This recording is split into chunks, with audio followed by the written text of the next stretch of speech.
Hi, I'm Valdewar here for the sportingnews.com to interview the Burmese Python himself, Aung La N Sang, former one championship multi-weight MMA championship champion, ahead of his rematch with Shamil Erdogan at 171 in Qatar on February 20th. So, Aung La, how's your camp been? Good. It's been a great camp.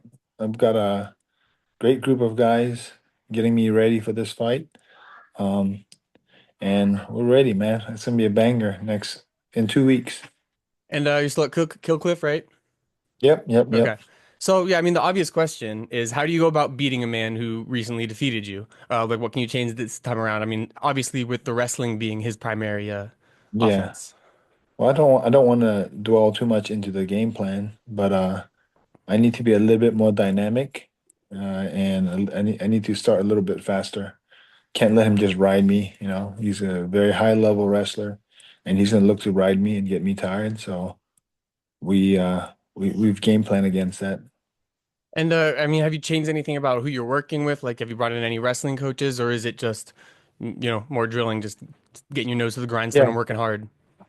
that and we do have really like high level wrestlers too that Absolutely. I'm working with at Kill Cliff. So Yeah, like who's your main? I mean, like Brendan Allen's there. I know. and Who else? Alan's there, but Linton Vassell's a heavyweight. Ooh, yeah. Linton Vassell's a heavyweight, and he's a very good grappler. And then Emiliano Sordi, and we have a guy from Kazakhstan as well, light heavyweight guy from Kazakhstan, and he's helping me out as well. So Awesome. Yeah, I mean, Linton Vassell is one of the best top games in MMA, yeah, especially. yeah.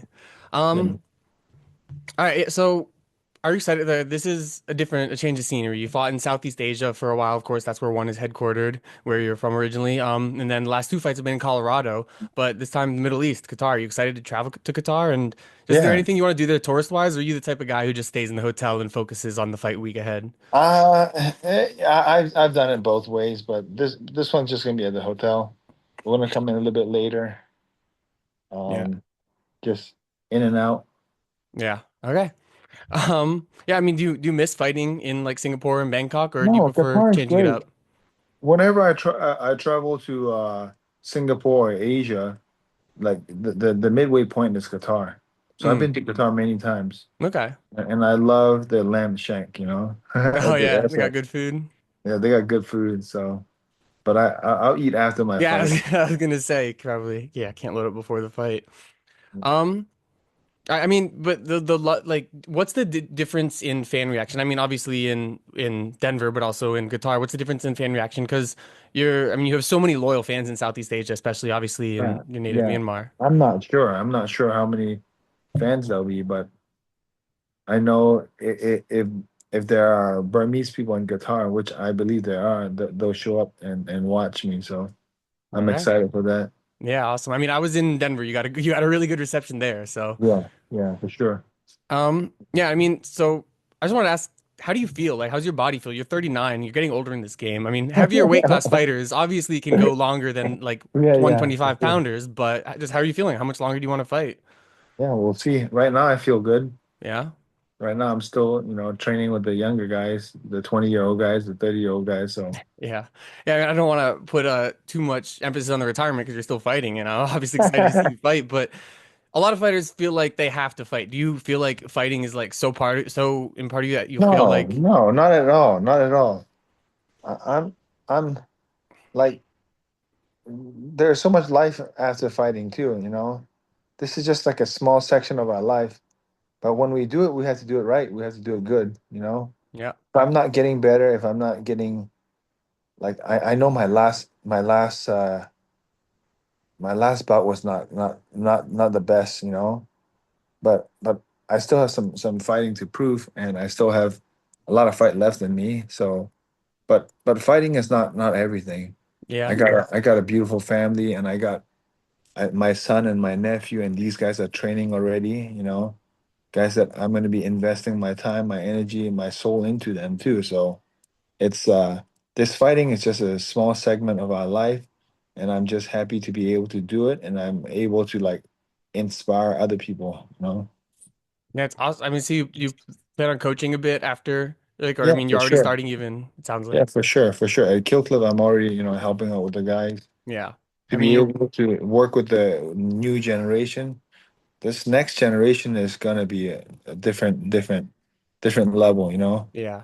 I've been training, I've been fighting for 20 years, but these guys are so good. These 20 some year old guys are so good, you know. Yeah, I mean, you're a legend of the last generation, so you have a lot to show them. But what's the big difference, not just in like level, like you're saying they're so good, but what's the difference maybe that you notice in terms of skill set, or what is in MMA these days with these kids like that you didn't see 20 years ago? Is it So just the fluid. well-roundedness? Yeah, well-roundedness, every transition. You know, the wrestling level is like D1 wrestler. They're like jujitsu, high level jujitsu, high level striking, and they can combine it together really well, you know. And these guys at 20, 22 can do it really well. So, okay, So this actually leads me to a question I like to ask a lot of fighters, which is name one guy or a couple guys in your gym that you feel are the next, like, the 21, 22-year-olds, guys who aren't even in the big promotions yet or are just prospects, maybe. Like, do you have anyone to watch out for? Who's going to be a champ from Killcliff in the future?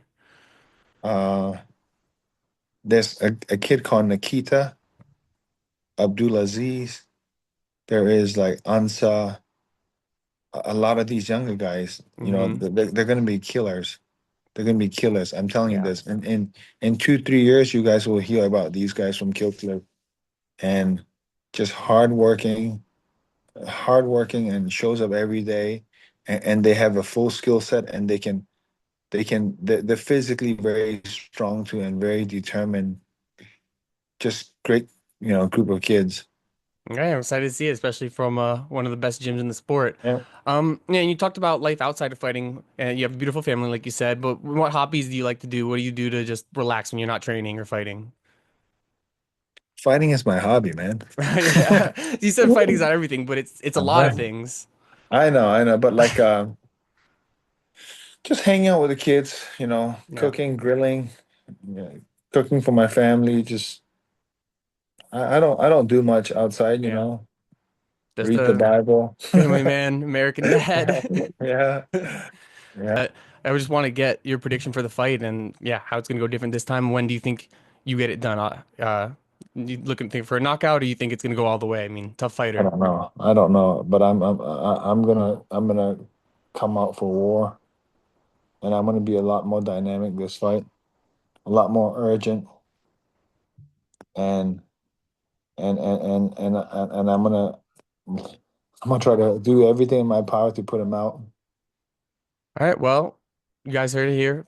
February 20th against Shamil Erdogan in Qatar. Good luck, Okay. Angla. Thank you, brother. Thank you so much. Have a good one.